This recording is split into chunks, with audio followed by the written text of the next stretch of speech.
Hey guys, Odin here with Overwatch Champions, and we're back with part 2 of our Dorado overview, and this time we're taking a look at the attack.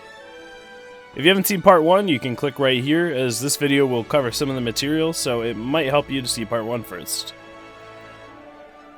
So let's just jump right in. As usual, we'll be taking a look at the attack routes for each point, as well as some suggested team setups and strategies to break through the choke points.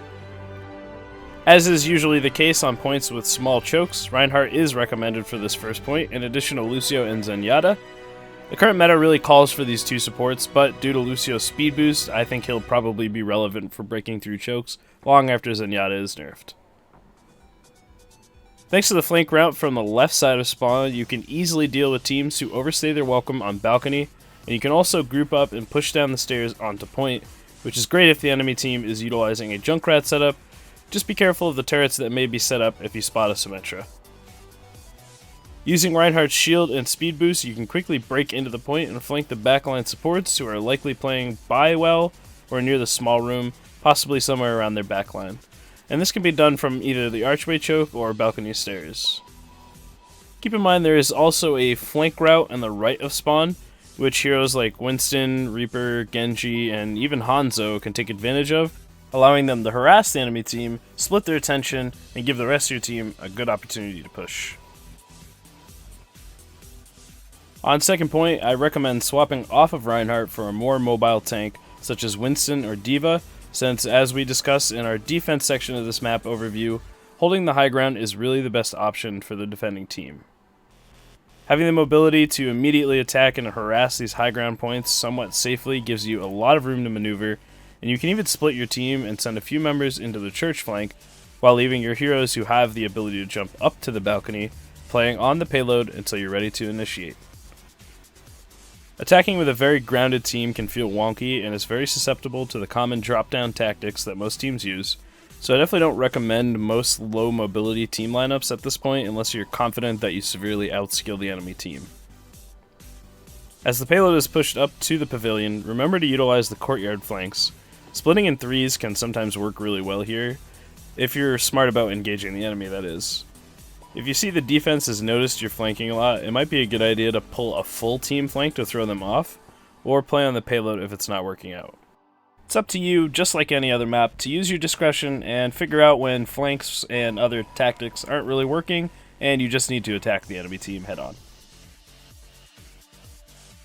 On the third point, Reinhardt can actually come back into play, but Roadhog and Zarya, or Winston and Zarya, can also be very strong, and Reaper and McCree are both very strong in this area as well, but Pharah also has a ton of power and utility with her concussive rocket being able to completely scatter the teams that are playing up top. A well-placed concussive rocket can knock the Reinhardt out of place, removing the shield from the defending team and causing them to fall back. However, in the defense portion of the video, we mentioned that a lot of teams will want to hold up top on the catwalk and the bridge, so using a Reinhardt to push through the green room with the rest of your team and just going for an all-out brawl in that catwalk area is sometimes the best approach to dealing with teams that play turtled up like this.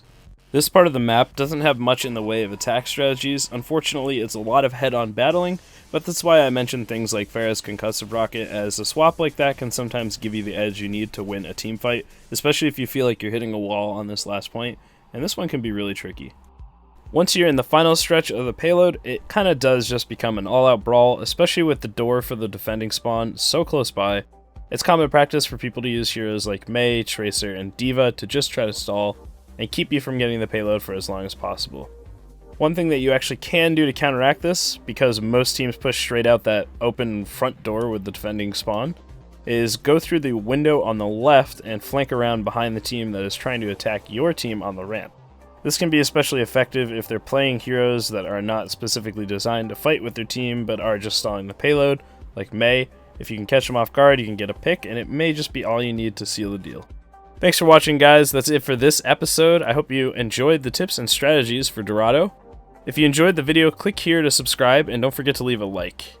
You can also find our previous episodes down here. If you're not familiar with our channel, we cover a lot of information from the very basics to the more advanced, so stay tuned for more episodes like this. And once we've had a little bit more time to play around on Eichenwald, we'd like to give you a video based on that to give you all the tips and tricks that we figured out to give you the advantage right out of the gate on the next competitive season. We'll see you in the next video, guys. Get out there and be the hammer.